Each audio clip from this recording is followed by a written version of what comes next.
할렐루야. 귀한 12월 첫째 주 귀한 3부 예배에 함께 하신 우리 귀한 성도님들 주님의 이름으로 환영합니다.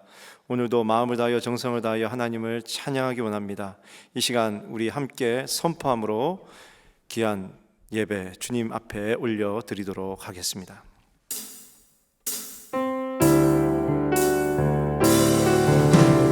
예수는 그리스도,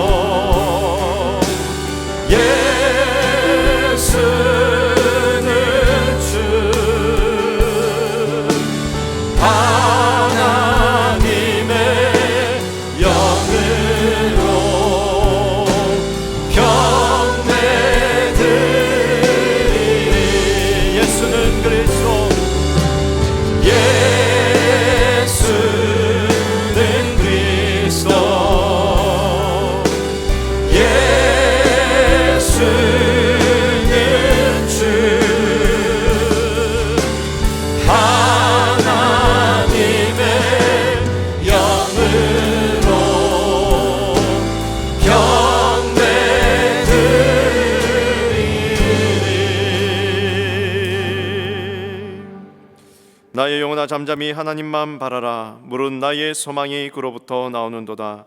오직 그만이 나의 반석이시요 나의 구원이시요 나의 요새이시니 내가 흔들리지 아니하리로다. 나의 구원과 영광이 하나님께 있으며 내 힘의 반석과 피난처도 하나님께 있도다. 할렐루야. 하나님, 우리 거룩한 전능하신 하나님의 이름을 찬양합니다. 오늘도 우리를 불러 모아주시고 귀한 주일 주님 앞에 온전히 마음을 다하여 정성을 다하여 예배드리게 하여 주시니 감사합니다. 오늘 우리가 이 시간 예배드릴 때에 오직 하나님의 그 이름만을 바라보게 하여 주시옵소서. 어떠한 환경, 어떠한 어려움 속에서도 오직 우리의 반석이시오 우리의 요새 되신 우리 하나님의 이름만을 의지하게 하여 주시옵고, 우리의 마음을 다하여 정성을 다하여 그 이름을 찬양하며 송축하는 시간이 되기 원합니다. 우리 각 처소에서 예배하는 한 사람 한 사람 그 마음 가운데 성령의 기름을 부어 주시옵고, 주님의 거룩한 마음 허락하여 주셔서 온전히 하나님께 신령과 진정으로 예배드리는 산제사 되는 시간 되게 하여 주시옵소서. 감사드리며 예수님 이름으로 기도드리옵나이다. 아멘.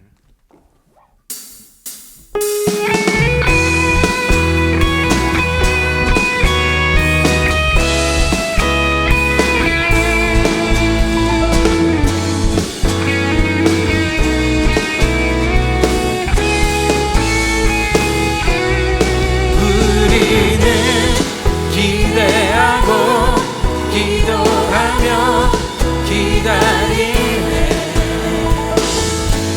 주께서 이 땅 고치실 것을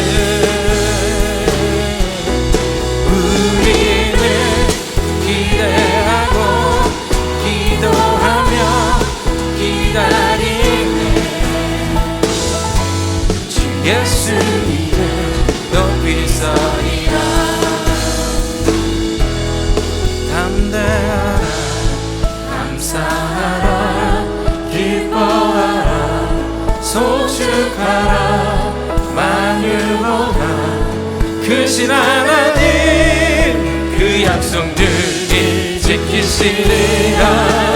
그 약속들이 지키시리라. 우리는 기대하고 기도하며 기다리네. 주께서 이 땅 고치실 것을 우리는 기대하고 기도하며 기다리네. 주 예수 이름 높이 서리라. 담대하라, 감사하라, 기뻐하라, 송축하라. 만유보다 크신 하나님 그 약속들이 지키시리라.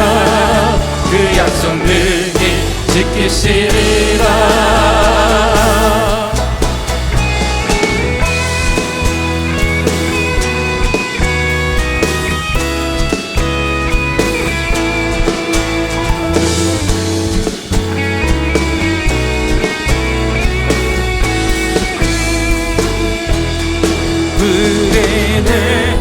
기대하고 기도하며 기다리네. 주께서 이 땅 고치실 것을 우리는 기대하고 기도하며 기다리네. 주 예수 이름 높이서리라. 주 예수 이름 높이서리라. 주 예수 이름 높이서리라.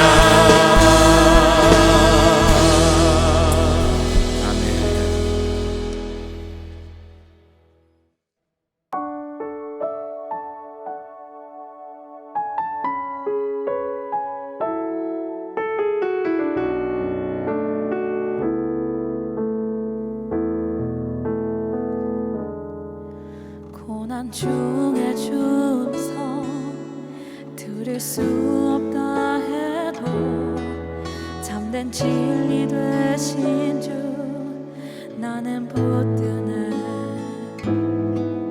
폭풍이 몰려와도 험한 길을 간대도 믿음의 두 손 들고 주실래. 행하신 그 놀라운 일 생명 주신 주를 기억하네.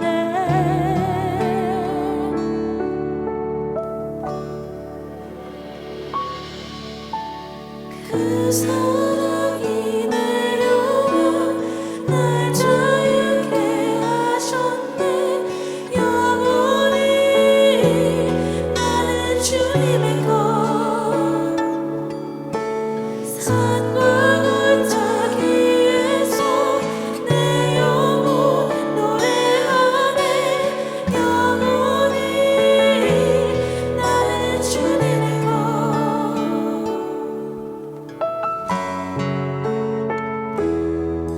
주의 약속이 이루어져 소망이 넘칠 때도 웃음 주 손길 느낄 때도 주를 향한 갈망과 겸손한 마음으로 믿음의 두 손 들고 주시네. 주를 향한 갈망과 겸손한 마음으로 믿음의 두 손 들고 주실래. 내게 행하신 그 놀라운 일 생명 주신 주를 기억하네.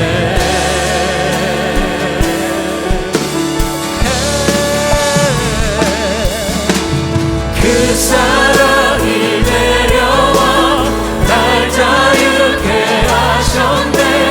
영원히 나는 주님의 것 산과 골짜기에서 내 영혼 노래하네. 영원히 우리 다시 고백합니다. 그 사랑이 내려와 그 사랑이 내려와 날 자유케 하셨네. 영원히 나는 주님의 것 산과 골짜기에서 내 영혼 노래하네. 영원히 나는 주님의 것 나의 삶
주님의 그 사랑이 내려와 날 자유케 하셨네. 영원히 나는 주님의 삶과 골짜기에서 내 영혼 노래하네. 영원히 나는 주님의 그 사랑이 내려와 그 사랑이 내려와 날 자유케 하셨네.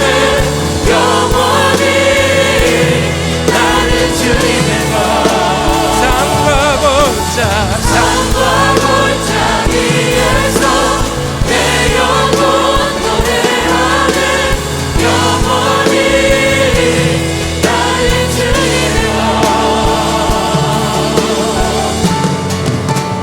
찬양하리. 만물의 주 영원히 함께 하시네. 존귀하신 사랑의 왕 영원히 통치하시네. 찬양하리 만물의 주 영원히 함께 하시네. 존귀하신 사랑의 왕 영원히 통치하시네. 영원히 통치하시네. 주님 오늘 우리를 다스리소서. 영원히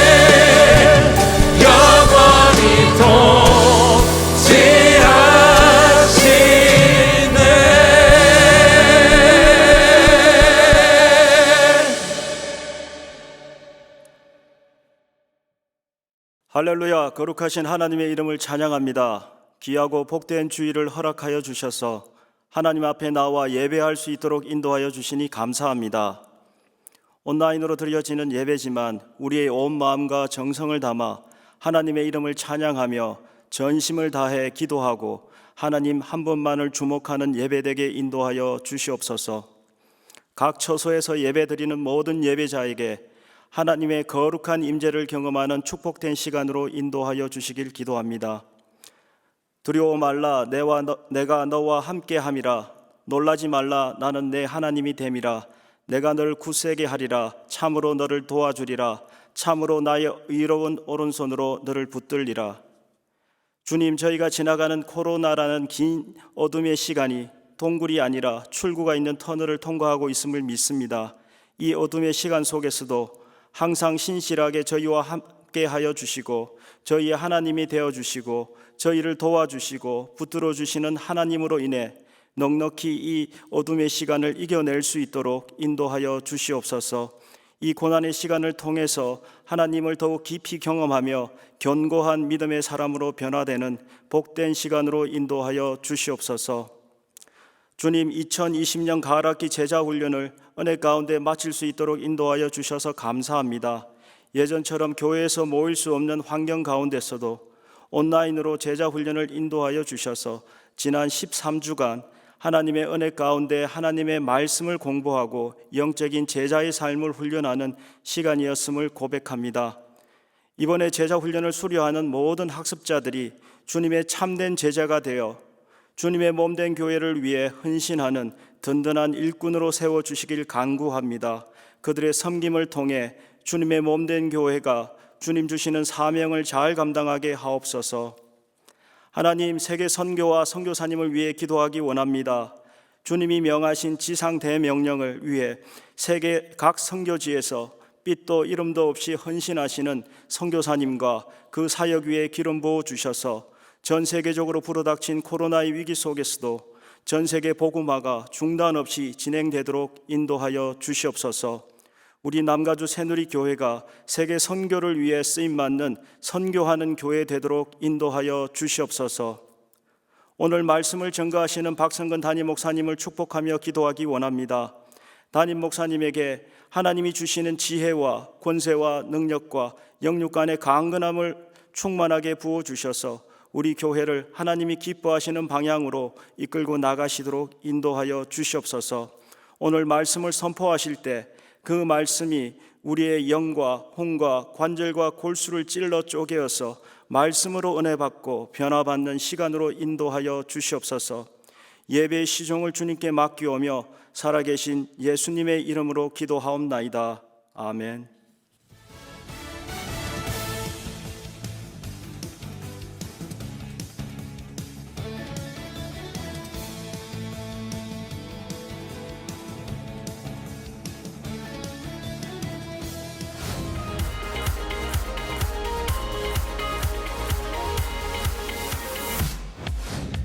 (12월은) 선교의 달입니다. 이 땅에 최초의 선교사로 오신 예수님을 본받아 선교 사역에 동참해 주시기 바랍니다. 먼저 오는 12월 14일부터 12월 19일까지 새벽 5시 15분에 진행되는 나팀은 선교 새벽 기도회에 많은 참여를 부탁드립니다. 열악한 선교 현장에서 사역하시는 선교사님들을 위해 집중적으로 기도하는 시간입니다. 함께 기도함으로 선교에 동참해 주시기 바랍니다.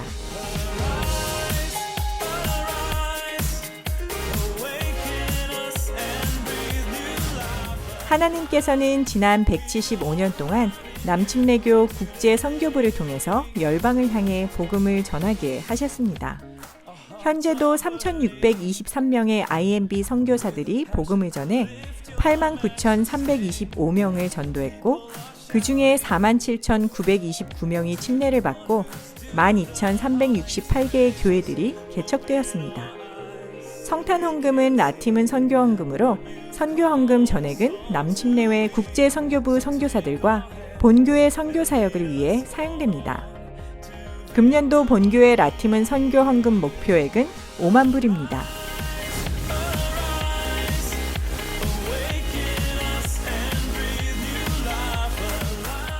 오늘 주일 예배 직후에 교회 역사 사진들이 담긴 2021년 교회 달력을 배부합니다.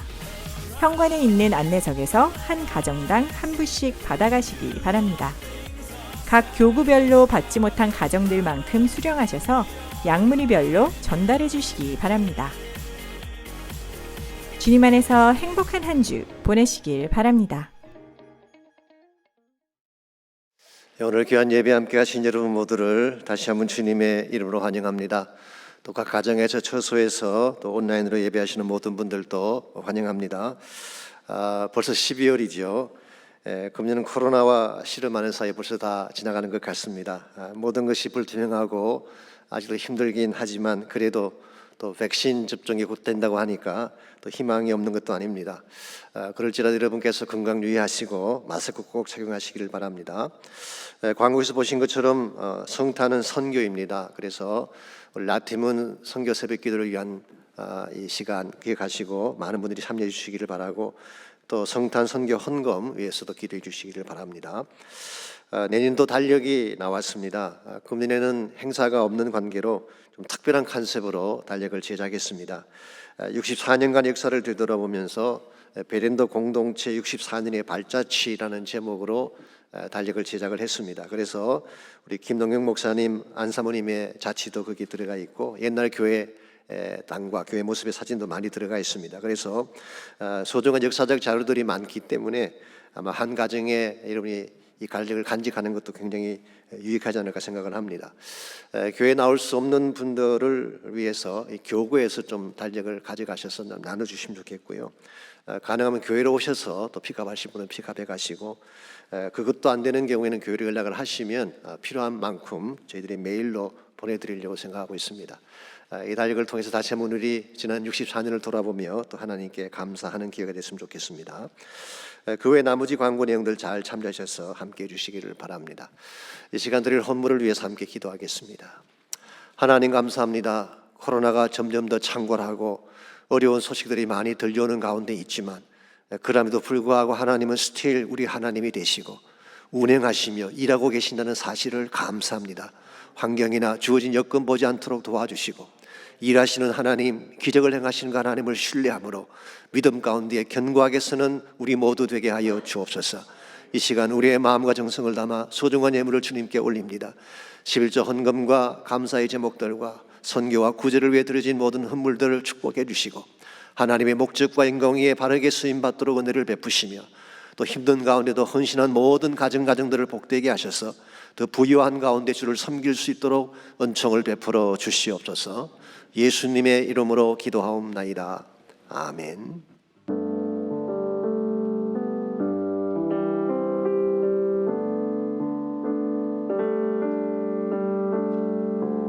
자격 없는 날와 함께서 반기시네.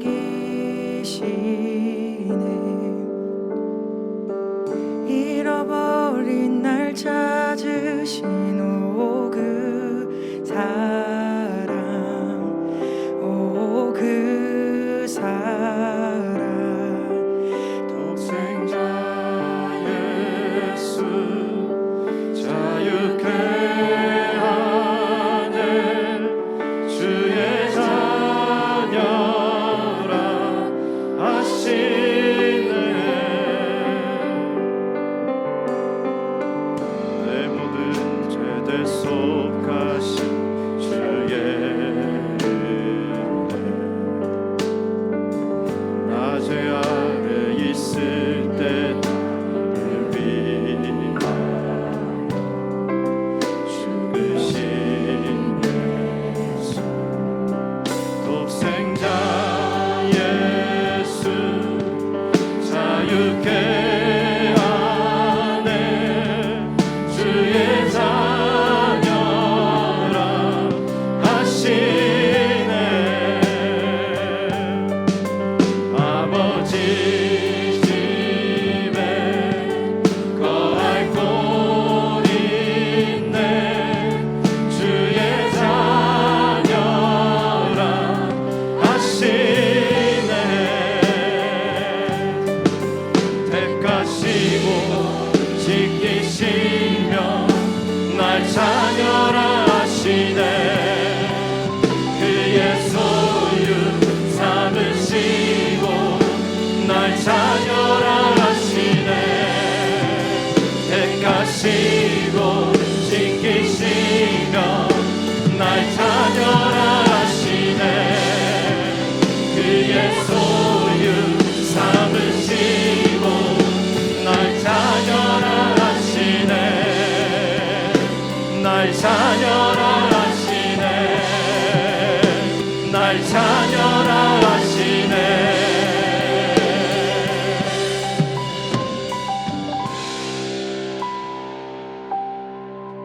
독생자 예수 자유케 하네. 주의 자녀라 하시네. 아버지 집에 거할 곳 있네. 주의 자녀라 하시네. 아버지 집에 거할 곳 있네. 주의 자녀라 하시네.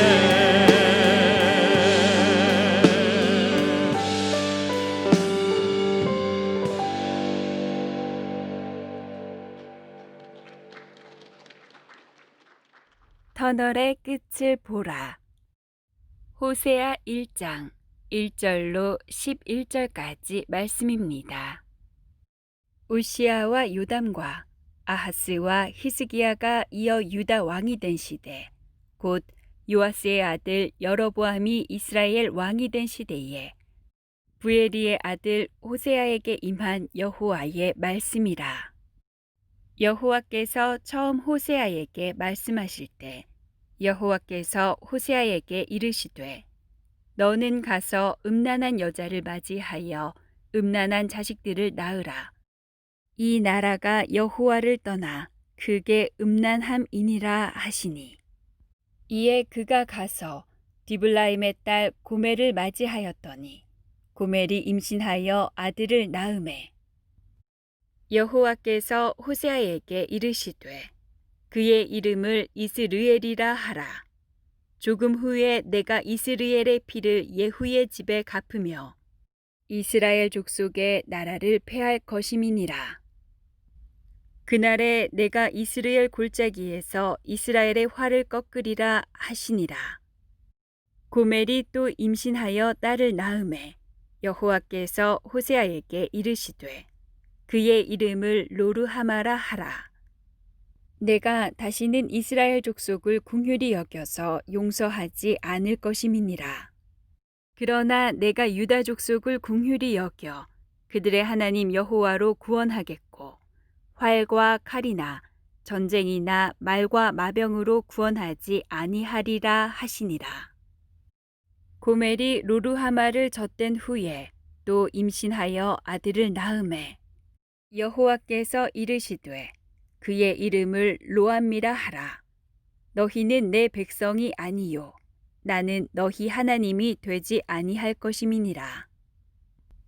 그러나 이스라엘 자손의 수가 바닷가의 모래같이 되어서 헤아릴 수도 없고 셀 수도 없을 것이며 전에 그들에게 이르기를 너희는 내 백성이 아니라 한 그곳에서 그들에게 이르기를 너희는 살아계신 하나님의 아들들이라 할 것이라.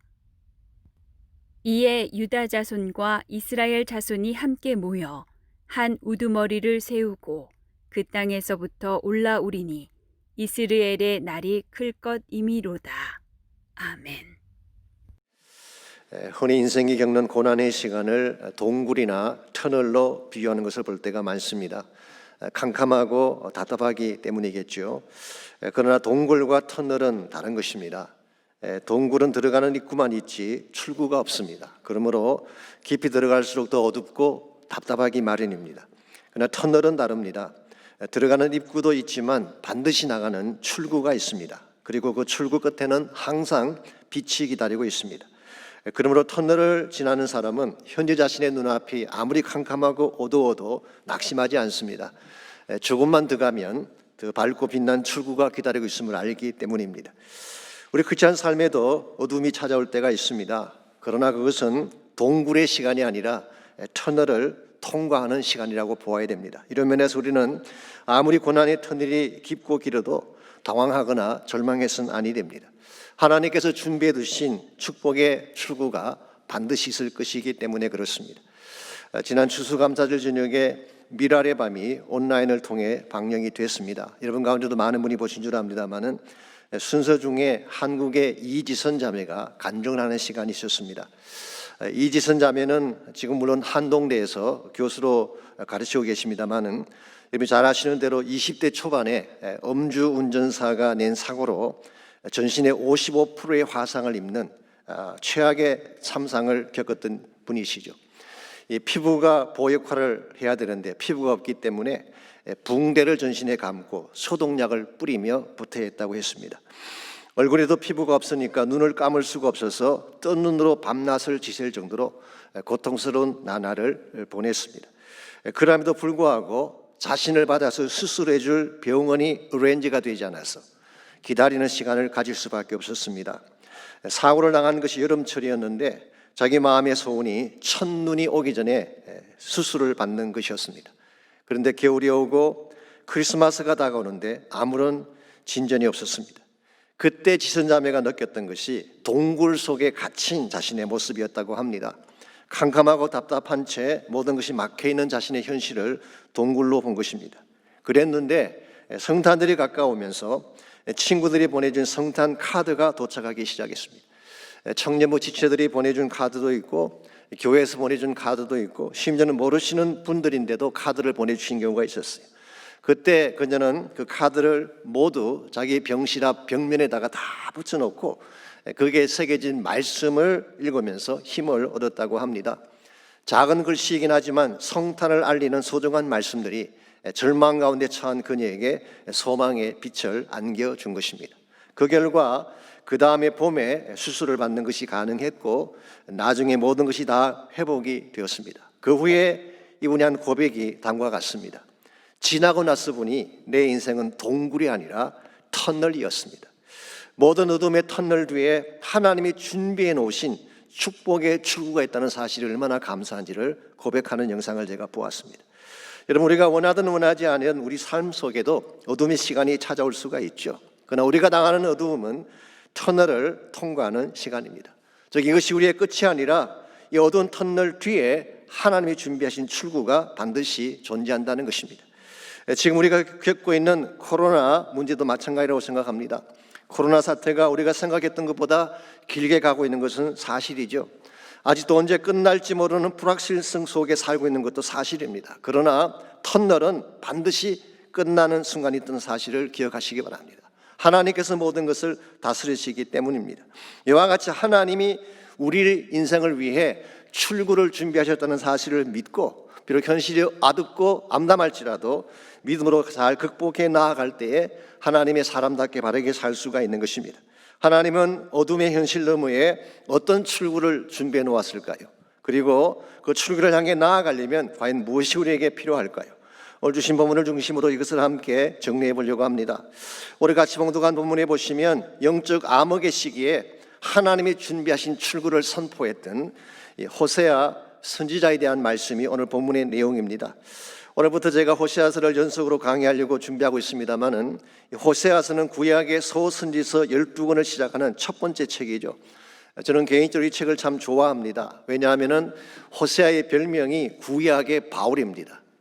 그 정도로 하나님의 은혜와 사랑을 강조하는 복음 메시지가 듬뿍 담겨져 있기 때문에 호세아서를 저는 참 귀하게 여깁니다. 호세아라는 이름의 뜻이 뭘까요? 구원입니다. Salvation, Deliverance, 그런 의미를 가지고 있습니다. 구약 성경에 보시면 호세아라는 이름을 가진 사람이 두 사람이 더 나옵니다. 민수기 13장 16절에 보면 여호수아의 본명이 호세아였다고 밝히고 있습니다. 이 좌슈아라는 말, 여호수아죠. 이것도 역시 구원이란 뜻입니다. 사실은 좌슈아 혹은 예슈아 여기서 나온 이름이 지저스죠. 이 예수와 혹은 예수스라는 것이 헬라말로 예수님인데요, 영어식으로 표기했기 때문에 지저스라고 발음하는 것입니다. 또 한 명은 열왕기하 15장 30절에 나오는 북왕국 이스라엘의 마지막 왕의 이름도 호세아였습니다. 이와 같이 왕족 중에도 호세아가 있고 이스라엘을 인도했던 지도자 중에도 호세아가 있었습니다마는 오늘 본문을 기록한 호세아는 그런 귀족이나 왕족 출신은 아닌 것 같습니다. 많은 성경학자들은 아마도 이 사람이 농사꾼이었든지 아니면 제과점 주인, 베이커리 혹은 빵 굽던 자가 아닐까 그렇게 짐작을 하고 있습니다. 왜냐하면 호세아서에 보게 되면 이 화덕 위에 빵을 굽는 혹은 과자를 굽는 비유가 많이 나오고 또 묵은 땅을 기경하라 농사에 대한 이야기가 많이 나오기 때문에 그렇게 짐작을 하는 것 같습니다.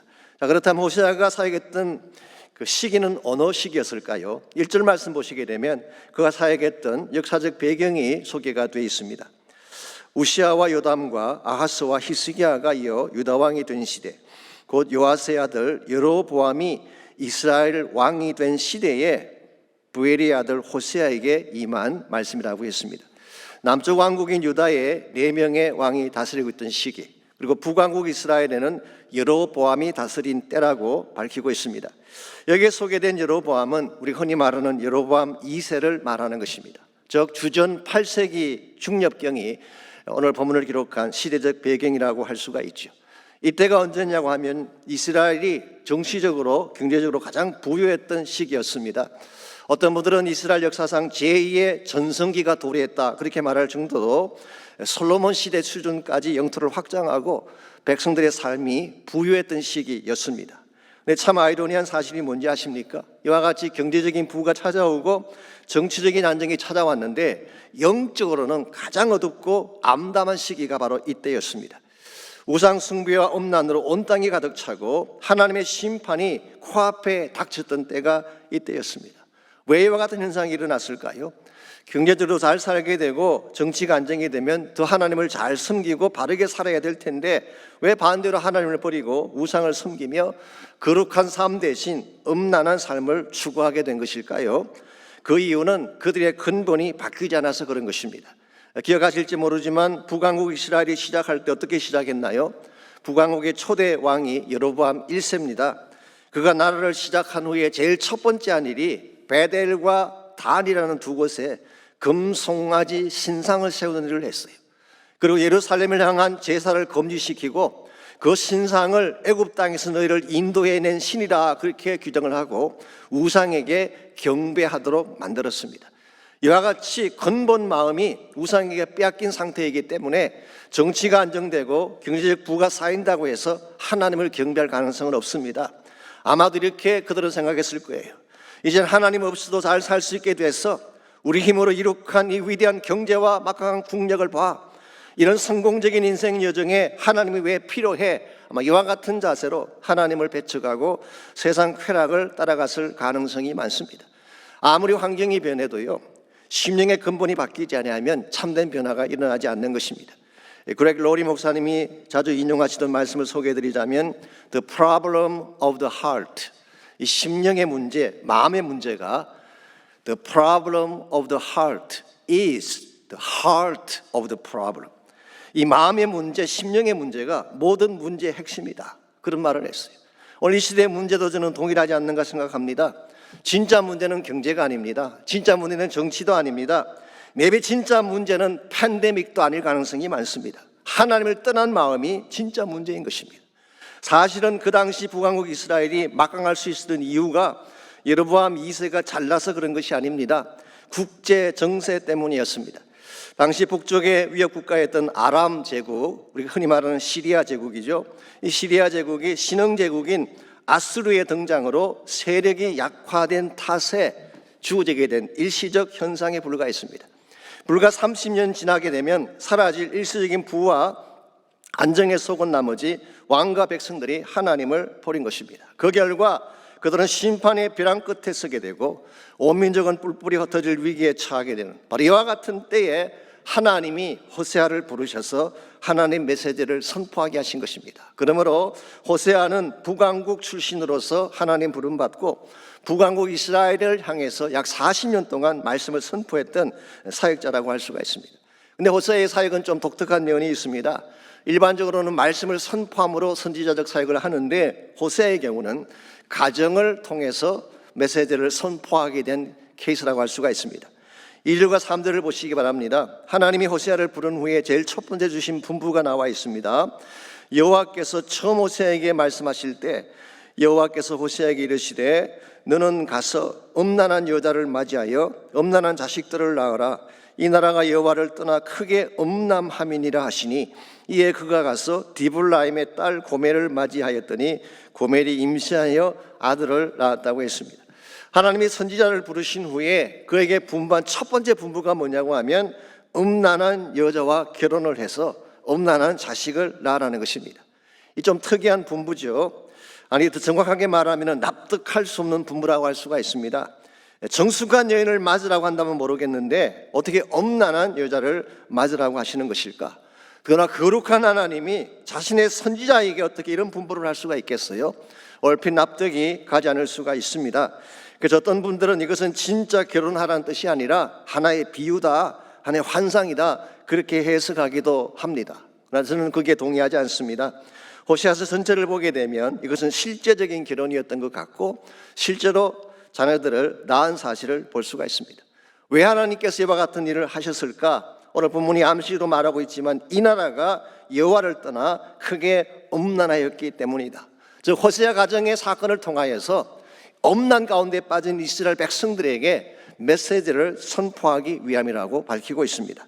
여기서 음란한 여자라고 하는 말은요, 히브리 말로 제누님이라는 단어인데 사실은 두 가지 해석이 가능합니다. 첫 번째는 음란한 기질이 있는 여자로 해석하는 것입니다. 이 말은 무슨 뜻이냐고 하면 고멜이 결혼할 당시에는 정결한 신부였는데 나중에 음란한 일을 행했다고 보는 것이죠. Innocent but corrupted later. 처음에는 순수했는데 나중에 부패하게 된 케이스. 근데 두 번째 해석은 처음부터 매춘부나 직업적인 장기를 뜻하는 것이다, 그렇게 보는 것입니다. 호세아가 결혼할 때 처음부터 장기를 자기 아내로 맞았다고 해석하는 것이죠. 이 두 가지 중에 어느 것이 옳을까요? 뭐 여러 가지 많은 견해들이 있긴 합니다만은 저는 개인적으로 두 번째 해석이 옳다고 생각합니다. 왜냐하면 이 결혼은 이스라엘 백성의 영적 상태를 보여주기 위한 하나님의 액션이기 때문에 그렇습니다. 당시 이스라엘 백성은 음란의 가능성을 가진 케이스가 아니라 이미 창기처럼 영적으로 하나님을 떠난 케이스, 이미 우상 숭배를 통해서 더럽혀지고 버려진 상태였기 때문에 저는 두 번째 케이스로 보는 것입니다. 하나님께서 호세아에게 보여주신 이스라엘의 모습은 하나님을 떠난 창기였습니다. 정말 음란을 행했던 악한 그런 백성이라고 표현할 수가 있습니다. 그래서 4절에서 9절까지를 계속 보시게 되면 하나님 호세아의 자녀들의 이름을 통해서 그 백성에게 구체적인 심판 메시지를 선포하게 하셨습니다. 먼저 4절을 보시면 첫째 아들의 이름이 나오는데 이스라엘이라고 했습니다. 이 이스라엘의 이름 뜻은 하나님이 흩으신다, God scatters, 하나님이 흩으신다 그런 뜻이에요. 이와 같은 이름을 짓게 한 이유가 4절 하반부부터 5절을 보시면 나와 있습니다. 조금 후에 내가 이스라엘의 피를 예후의 집에 갚으며 이스라엘 족속의 나라를 피할 것임이니라. 그날에 내가 이스라엘 꼴짜기에서 이스라엘의 활을 꺾으리라 하시니라. 조금 내용이 복잡하긴 합니다.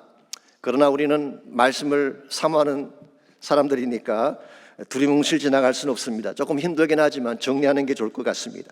여러분, 여기에서 이스라엘이라는 단어와 이스라엘을 혼돈하면 안 됩니다. 이스라엘은 아시는 대로 야곱의 이름이었죠. 그리고 이스라엘 민족의 이름이 이스라엘입니다. 그런데 이스라엘은 원래 지명입니다. 이스라엘 북쪽에 있는 곡창지대를 말하는 것입니다. 아시는 대로 남쪽 유다는 광야가 많았죠. 그래서 주로 양을 치는 목축을 했다고 한다면 이스라엘의 북쪽은 평원이 많았습니다. 그래서 농사를 많이 지은 것입니다. 성지순례를 가보신 분들은 잘 아시겠지만 이 갈멜산 북부에는 넓은 평원이 있죠. 그 평원이 바로 이스라엘 평원이에요. 거기에 가게 되면 머깃도라는 지역이 있습니다. 이 머깃도가 아마겟돈의 장소이죠. 하머깃도, 아마겟돈이라는 단어가 사실은 머깃도의 언덕이다 그런 뜻이에요. 그래서 최후의 전쟁이 벌어질 장소, 요시야 왕이 전사했던 장소가 머깃도인데 그게 바로 이스라엘에 있어요. 뿐만 아니라 나봇의 포도원이 그 지역에 있습니다. 그러므로 정리하면은 이스라엘이라는 이 지경은요, 이 땅은 한마디로 아합 왕의 아지트가 있던 곳, 바알 숭배자의 본거지가 있던 곳이라고 할 수가 있습니다.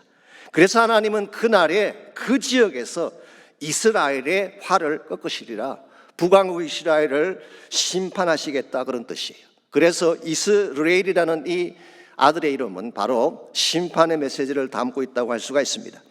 6절에 보시게 되면 두 번째 자녀 딸이 나오는데 딸의 이름을 로 루하마라고 지으라고 했습니다. 히브리 말로 앞에 로자가 붙으면 엘오입니다. 없다는 뜻이에요. 그래서 로피리, 로멀시, 더 이상 긍휼이 없다, 더 이상 은총이 없다 그런 의미를 가지고 있습니다. 내가 다시는 이스라엘 족속을 긍휼히 여겨서 용서하지 않을 것임이니라. 그래서 로 루하마라고 짓게 한 것입니다. 하나님의 은총이 끝나게 되면 모든 것이 다 마르게 되는데 이제 더 이상 하나님께서 그 백성에게 은총을 주시지 않겠대요. 이 심각한 메시지가 아닐 수가 없습니다. 9절 말씀 보시게 되면 세 번째 자녀가 나옵니다. 이번에는 아들인데 그 이름을 로암미라고 지으라고 했습니다. 역시 로자가 들어가죠. 이것은 not my people, 너희는 내 백성이 아니다, 나는 너희들의 하나님이 되지 않겠다 그런 의미에서 그 아들 이름을 로암미라고 짓게 했습니다. 즉 관계성을 끊겠다는 것입니다. 세상 말로 표현하면 연을 끊고 이제 남남이 되겠다 그런 선포예요. 이렇게 되면 이스라엘은 고아가 되는 것입니다. 나라 없는 백성이 이루어서 뿔뿔이 흩어지는 신세가 되는 것입니다. 여러분, 이와 같은 것이 그 당시 이스라엘에 처해 있는 영적 상황이었습니다. 북쪽의 아수르는 끓는 가마처럼 이스라엘을 향해 달려오고 있는데 은총의 기회는 끝이 났고 그들은 마치 버려진 고아처럼 누구 하나 돌볼 수 없는 상황에 처한 것, 이것이 바로 호세아가 부름받았을 때의 이스라엘의 정황이라고 할 수가 있습니다. 한마디로 길이 없어요. 어디를 둘러봐도 눈밖에 보이지 않는 캄캄한 터널 속에 들어온 것 같은 상태가 오늘 본문에 묘사된 이스라엘의 모습이라고 할 수가 있습니다. 근데 참 감사한 것이 무엇인지 아십니까? 호세아서는 여기서 끝나지 아니하고 계속 말씀이 이어진다는 사실이에요. 분명히 고난의 터널, 암울한 역사의 터널은 그들에게 주어졌지만 이 터널 너머에 하나님이 준비하신 출구가 있다는 사실을 밝히고 있어요. 사실은 이것이 호시아 전체를 흐르고 있는 주제라고 할 수가 있고요, 사실은 이것이 우리를 향하신 하나님의 계획이라고 부를 수가 있습니다.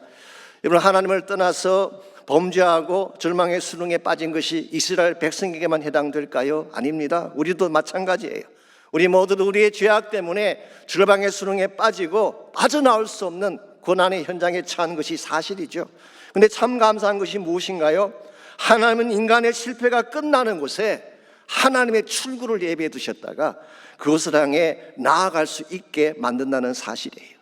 인간의 실패가 끝나는 그곳에 항상 하나님의 시작이 있습니다. 이 사실을 깨닫고 터널에 갇힌 상황이 올지라도 하나님을 향해 나아가게 될 때에 하나님이 준비해 놓으신 서의 소망의 축복을 누리게 되는 것입니다. 오늘 여러분과 제 삶 가운데도 답답한 현실이 주어질 가능성이 있습니다. 코로나 바이러스뿐만 아니라 경제적인 문제도 있을 수가 있고 관계성의 문제가 있을 수도 있고 maybe 영적인 막힘의 문제를 가진 분도 계실지 모르겠어요. 그러나 이와 같은 답답한 터널 끝에 하나님은 축복의 출구를 준비해 놓으셨어요.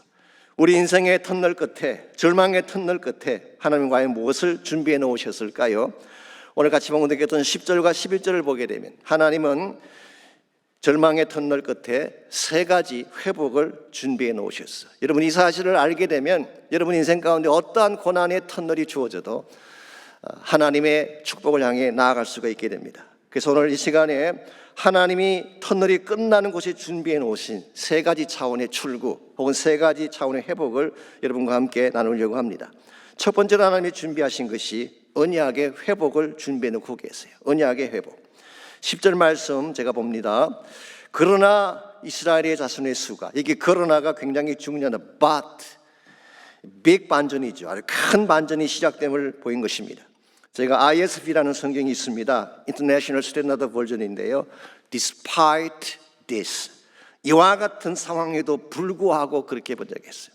이와 같이 그들이 암담한 상황 가운데 처하게 되고 빠져나갈 길이 없는 터널 속에 들어간 것처럼 보이지만 그러나 이스라엘 자손의 수가 바닷가의 모래같이 되어서 헤아릴 수도 없고 세울 수도 없게 될 것이라고 말씀하고 있습니다. 여기에 바닷가의 모래같이 헤일 수 없는 많은 숫자, 이게 언제 어디서 누구에게 했던 언약일까요? 아마 창세기를 기억하시는 분은 다 아실 것입니다. 아브라함을 부르셨을 때 주셨던 언약이에요. 창세기 15장 5절에 보게 되면 아브라함이 자식이 없는 가운데 절망 속에서 자기 침상을 뒤척거리고 있을 때에 하나님이 그를 이끌고 바깥으로 나간 후에 뭐라고 말씀하셨어요? 하늘을 우러러 무뼈를 셀 수 있나 보라. 또 그에게 이르시되 내 자손이 이와 같으리라. 지금 아브라함에게는 아무것도 없는데 아직 자식은 없는 상태이고 자기의 몸은 자식을 낳을 수 있는 입장이 아닌데도 불구하고 하나님 말씀하셨어요. 앞으로 너의 자손이 하늘의 별과 같이 많게 될 것이다. 아브라함이 이것을 믿었을 때에 성경은 그것을 하나님이 의로 여기셨다고 밝히고 있습니다. 하늘의 별과 같은 큰 민족에 대한 약속, 이게 바로 언약의 중요한 내용이었죠. 창세기 22장 17절을 보게 되면 아브라함이 독자 이삭을 모리아 산에 바치는 시험을 통과한 후에 하나님이 그 언약을 다시 컨펌해 주시는 내용이 나옵니다. 이렇게 기록합니다. 내가 내게 큰 복을 주고 내 씨가 크게 번성하여 하늘의 별과 같고 바닷가의 모래와 같게 하리니 내 씨가 그 대적의 성문을 차지하게 되리라. 여기에 바닷가의 모래라는 단어가 나오죠. 오늘 본문과 똑같은 단어예요. 그러므로 오늘 본문의 이 회복의 약속은 사실은 언약의 회복을 말하는 것입니다. 설명드린 것처럼 이스라엘 백성은 우상을 택함으로 하나님과의 언약을 파기했어요. 언약이라고 하는 것은 상대방이 맺는 것이기 때문에 한쪽이 그것을 파기하면 그 자체로서 언약은 깨어지고 효력이 없게 되는 것입니다. 이스라엘 민족이 하나님을 버리고 우상을 선택함으로 하나님과 맺었던 카비넌트를 깨뜨려 버렸어요. 그랬으면 하나님은 이제 이 민족을 버려도 아무 책임이 없는 것입니다. 그런데 오늘 성경은 뭐라고 말씀하고 있나요? 그들의 죄악 때문에 너희들은 나를 버리고 너희들은 나의 언약을 깨뜨렸지만 나는 너희를 버릴 수가 없다. 나는 너희들과 맺었던 언약을 절대로 파기할 수가 없다. 사실 이것이 복음입니다. 우리 인간의 죄악과 실패에도 불구하고 결코 우리를 버릴 수 없기 때문에 우리를 다시 하나님의 언약으로 돌아오게 하신 사건이 바로 복음 사건이라고 할 수 있는 거예요. 이사야 54장 10절은 이것을 다음과 같이 표현하고 있습니다. 제가 개역 한글에 있는 말씀을 인용하겠습니다. 산들은 떠나며 작은 산들은 옮길지라도 나의 인자는 내게서 떠나지 아니하며, 여기 인자가 헤세드입니다. loving kindness 혹은 grace, love 그렇게 번역할 수 있는 단어예요. 나의 인자는 내게서 떠나지 아니하며 화평케 하는 나의 언약은 옮기지 아니하리라. 너를 긍휼히 여기는 여호와의 말이니라. 여러분, 산들은 떠나갈 수 있대요. 여기서 말하는 산들은 우리가 믿었던 어떤 대상을 의미할 수가 있습니다. 막강한 힘을 가진 사람이건 우리가 소유한 재물이건 내가 가진 권력이든 이 모든 것은 다 떠나갈 수 있는 것입니다. 온 세상이 다 나를 떠나가는 것이 가능해요. 그런데 모든 것이 다 변해도, 모든 것이 다 떠나가도 너희를 향한 나의 사랑, 너희와 맺은 나의 언약은 결코 옮겨지지 아니할 것이다. 이게 바로 하나님의 약속입니다. 사실은 이와 같은 하나님의 언약을 성취하기 위해 2000년 전에 이 땅에 오신 분이 계십니다. 그분이 바로 우리 구주 예수님이십니다. 주님은 우리 인간이 깨뜨린 그 언약을 회복하기 위해, 우리 인간이 파괴해버린 하나님과 깨어진 언약을 다시 회복하기 위해 자신의 피로 새 언약을 체결해 주셨어요. 이걸 우리는 십자가 사건이라고 부르는 것입니다. 그래서 우리는 십자가를 blood covenant, 피의 언약이라고 부르는 이유가 여기에 있는 것입니다. 저는 이것이 죽음의 절망 속에 처한 여러분과 저를 향한 하나님의 출구라고 저는 생각합니다.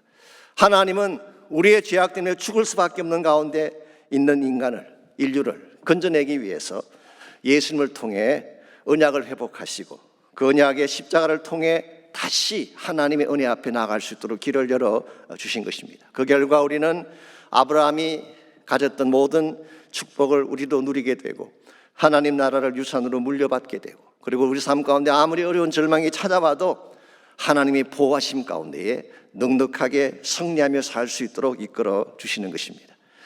미국의 수영 선수 중에 찰스 머리라고 하는 선수가 있었습니다.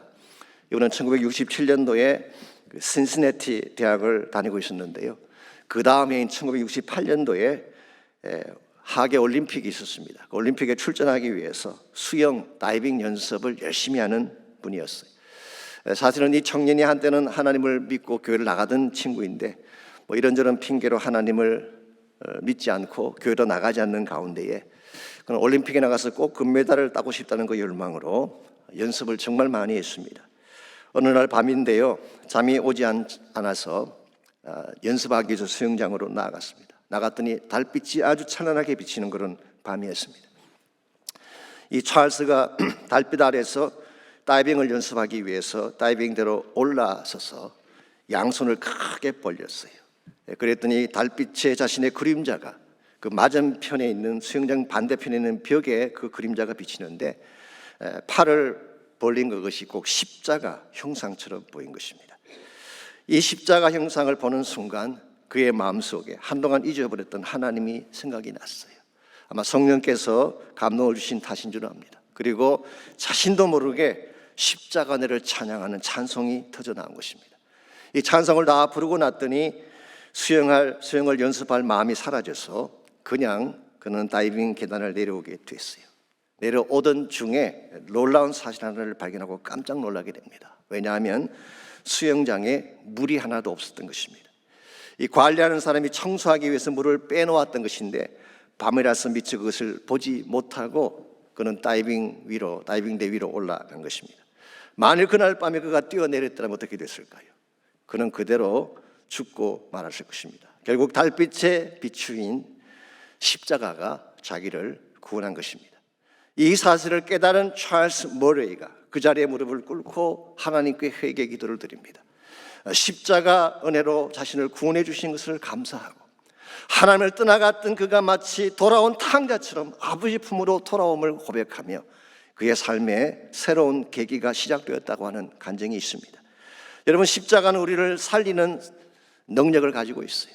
죄악으로부터 우리를 건져내고 죄의 권세로부터도 우리를 건져내지만 우리를 위기 가운데서 건져내는 힘이 십자가에 있는 것입니다. 마치 유월절 어린 양의 피가, 그 피가 있는 집은 죽음의 사자가 건너뛰어갔던 것처럼, 그 유월절 어린 양의 피가 있는 가정은 죽음의 사자가 손을 대지 못했던 것처럼, 십자가의 언약을 가진 사람, 피의 언약을 소유한 사람은 하나님이 철저하게 보호하시는 것입니다. 그러므로 여러분과 제가 다시 십자가 앞으로 돌아오고 피의 언약으로 돌아와서 하나님과의 관계가 회복이 되어져야지 여러분 인생의 진정한 차원의 회복을 향해 나갈 수가 있는 것입니다. 이런 면에서 여러분이 무슨 일을 당할지라도, 어떤 상황에 처할지라도 날 사랑하신, 나를 다시 회복하기 위해 피 흘려주신 주님의 십자가를 꼭 바라보시기를 바랍니다. 그게 하나님이 준비하신 출구가 있기 때문에. 두 번째로 하나님이 준비하신 것이 신분의 회복을 준비해 주셨어요. 신분의 회복. 10절 하반부를 계속 보겠습니다. 전에 그들에게 이르기를 너희는 내 백성이 아니라 한 그곳에서 그들에게 이르기를 너희는 살아계신 하나님의 아들들이라 할 것이라 그랬어요. 전에 너희는 내 백성이 아니라고 했던 그곳이 어디를 말할까요? 매입의 아스루 땅을 의미할 수 있습니다. 이제 약 40년이 지나면 북왕국이 망하게 되고 북왕국 이스라엘 족속 대다수가 아스루 땅에 포로로 끌려가게 되는데, 그게 사실 바벨론과 같은 지역입니다. 그러므로 아스루 땅 혹은 바벨론 지역을 의미할 수가 있죠. 그래서 그곳에서 다시 포로에서 돌아올 것을 약속한다는 말씀으로 볼 수가 있습니다. 그런데 또 한 가지 가능성은 지금 있는 팔레스타인 지역 자체를 의미할 수도 있습니다. 왜냐하면 9절에서 이미 말씀드린 것처럼 로암미, 너는 나의 백성이 아니라고 선포한 곳이 바로 팔레스타인 땅이었기 때문입니다. 그러므로 포로에서 돌아온 케이석은 아니면 팔레스타인 자체에서 선포하신 말씀의 케이석은 중요한 것은 무엇입니까? 하나님이 다시 너희들을 나의 아들로 삼겠다는 말씀이에요.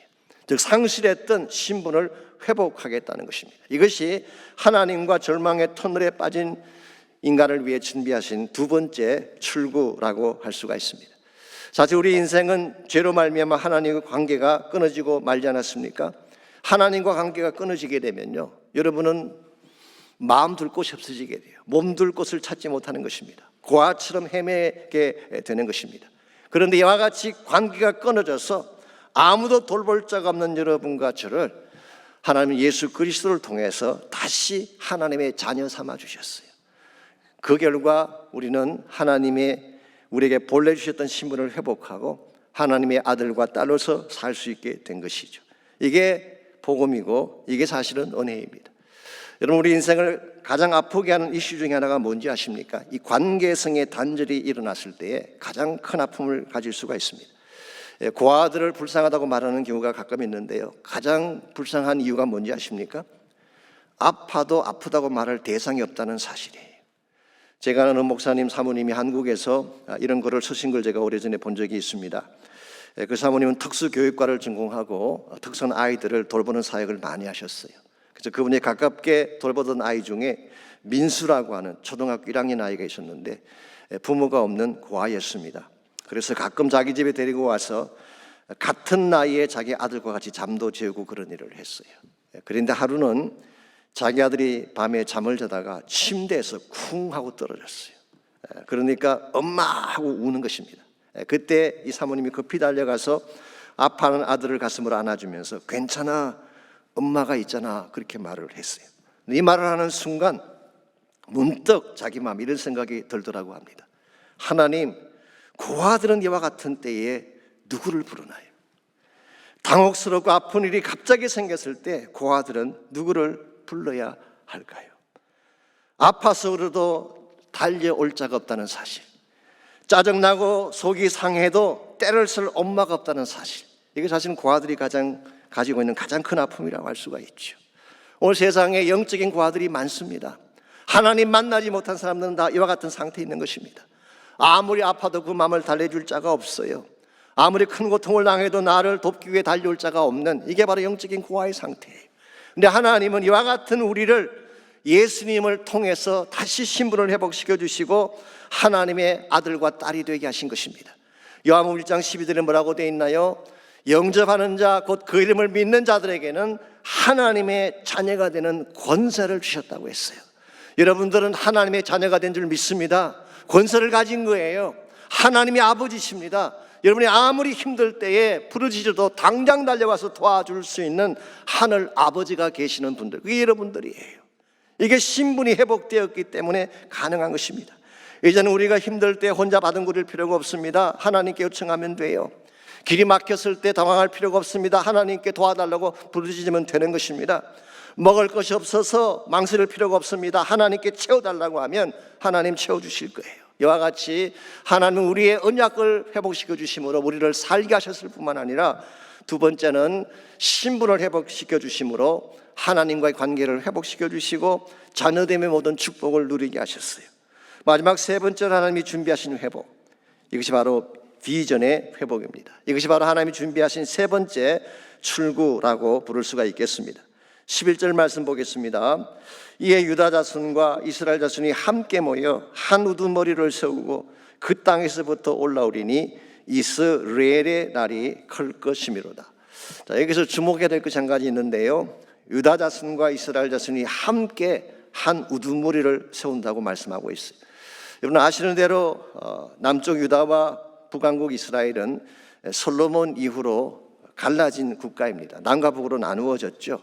그랬는데 오늘 본문에서, 오늘 호세아는 언젠가 때가 되면 북쪽 이스라엘과 남쪽 유다가 함께 한 우두머리를 세우는 날이 온다. 여기서 말하는 한 우두머리가 누구를 말할까요? 옛날 번역에는 한 두목이라고 번역을 했어요. 두목. 근데 그 번역도 틀린 건 아닙니다. 왜냐하면 히브리 말로 로시라는 이 단어가 헤드, 머리라는 뜻을 가지고 있기 때문에. 이것은 지도자를 말하는 것이고, 더 말하자면 왕 같은 지도자를 말하는 것입니다. 자, 북왕국인 이스라엘과 남쪽 유다가 한 민족으로 다시 회복이 되어지고 그들이 함께 섬길 우두머리가 누구일까요?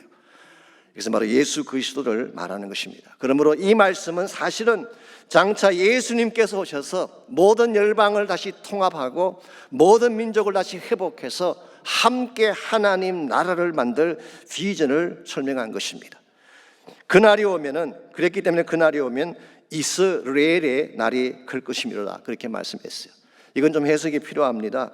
앞에서 첫째 아들의 이름을 이스라엘로 붙이라고 했는데 그 말의 의미는 God scatters, 하나님이 흩으신다, 심판 메시지라고 말씀을 드렸죠.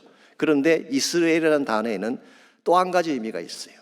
하나님이 흩으신다, God scatters, 이 의미도 가지고 있지만 또 한 가지 의미는 God plants, God sows, 하나님이 심으신다, 하나님이 씨를 뿌리신다.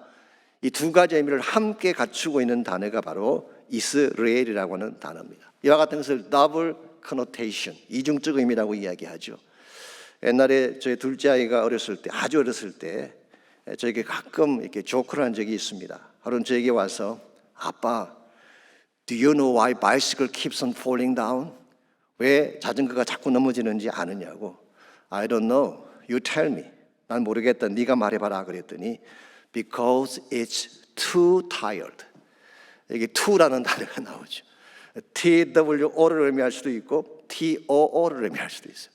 너무 피곤해서 넘어진다 그렇게 표현할 수도 있고, 바퀴가 두 개이기 때문에 넘어진다. 이와 같은 것을 우리가 더블 커노테이션이라고 이야기합니다. 오늘 본문에서 호세아가 동일한 단어를 썼지만 의미는 다른 것입니다.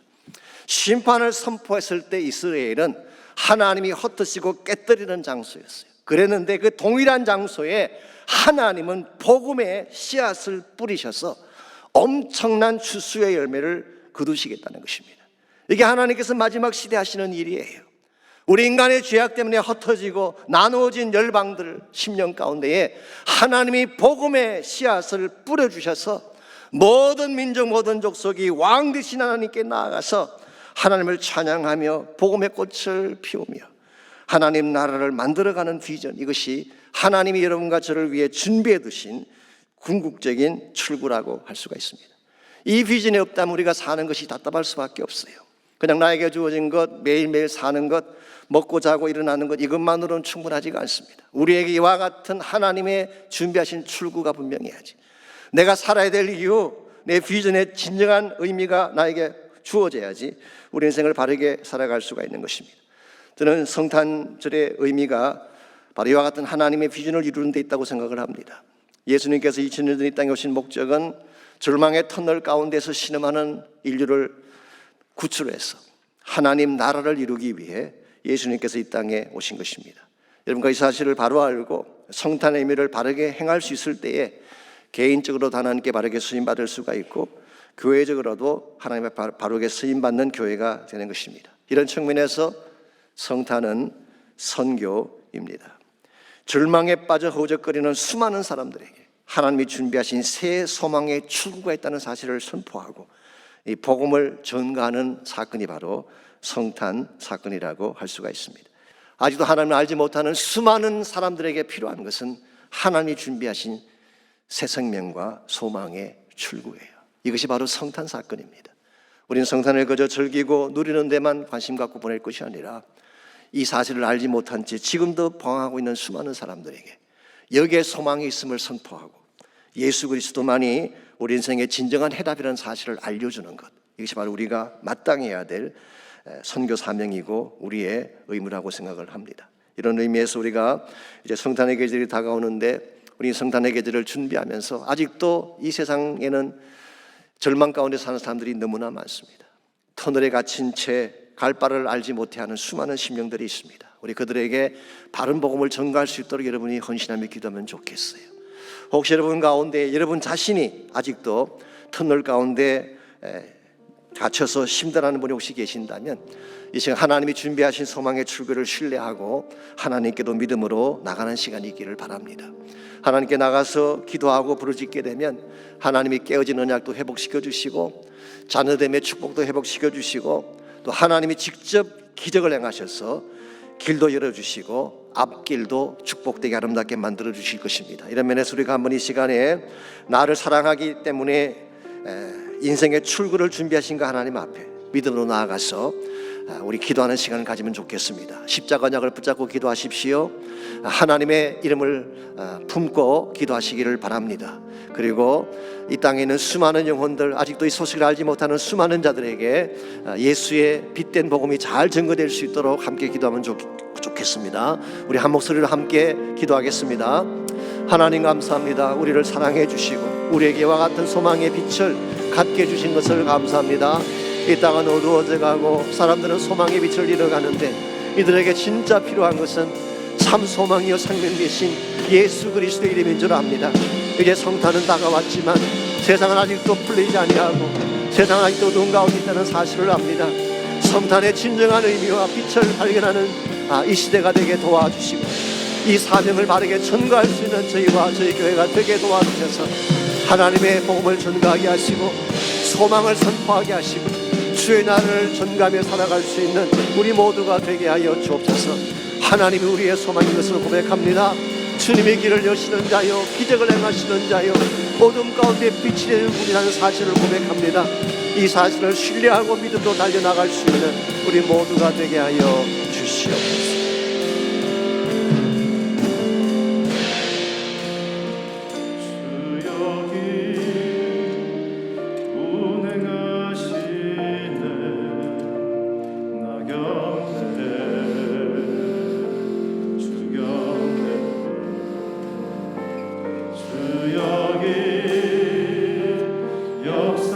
역사시네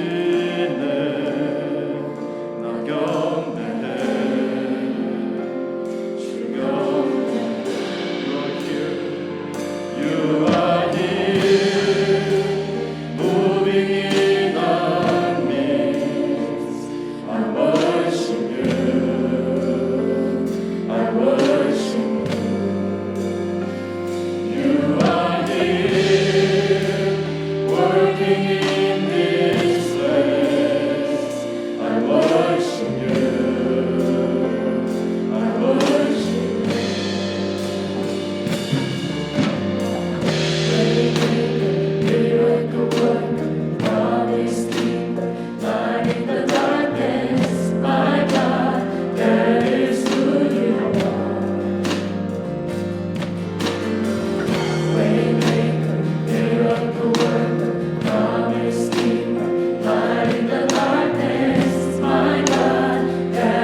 하나님 감사합니다. 우리가 비록 터널 한가운데 처한 것처럼 답답하고 캄캄하고 어둡게 느껴지지만 그러나 주께서 우리 앞길을 예비하시고 이 모든 터널의 출구 끝에 하나님의 희망을 준비해 주신 것을 감사합니다. 이 사실을 신뢰하는 믿음을 허락해 주셔서 어둠 속을 뚫고 터널을 통과해서 주의 영광 위에 달려나갈 수 있는 저희 모두가 되게 하여 주시옵소서.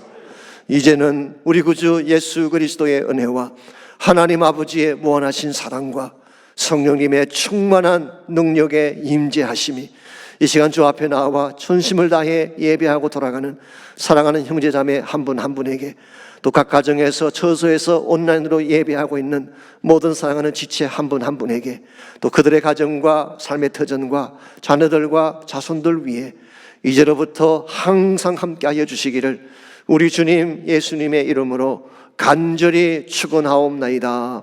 아멘.